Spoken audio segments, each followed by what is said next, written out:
खुलुमबाय बराय हरबाय नोंथांमोनखौ आंनि चेनेलाव।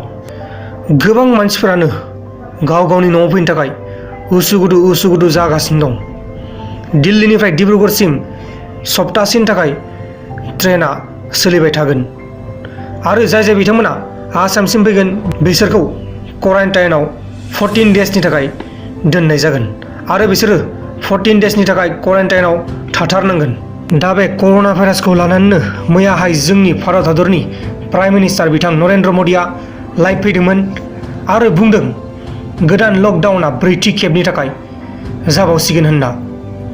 लोगोसे बे लकडाउना सिगांनिसाय आलदा जागोन होननानै बुंदों। दा जियानो जादोला जों माबायदि आलदा जायो बेखौ जों नायनोसै। दा बे कर'ना भाइरासखौ लानानैनो मोनसे गोजोनथाव खौरां सफैदों। बे खौराङानो जाहैबाय जोंनि बे इन्डियायाव सानसेयाव 1 लाखनिसायबो बांसिन सुबुंफोरखौ कर'नानि टेस्ट खालामनो हागोन।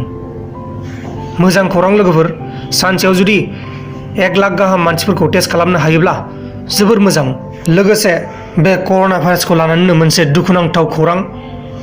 बे खौराङानो जाहैबाय CMIE centre of monitoring Indian economy बिथांमोना बुंनाय बायदिब्ला जोंनि बे भारत हादराव गासै 27 मिलियन एबा 270 लाख सुबुंफोरा साख्रि गोमानांबाय।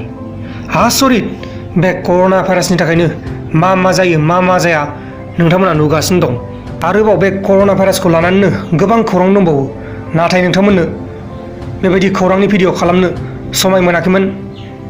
दिनैनिफ्राय आङो नाजाबाय थानोसै। दिनैनि भिडिअखौ बेखिनियावनो फोजोबनोसै। जुदि नोंथांमोना आंनि चेनेलाव गोदानब्ला आंनि चेनेलखौ साबस्क्राइब खालामलां, लोगोसे बेलनि आइकनखौबो सेरनानै गालां।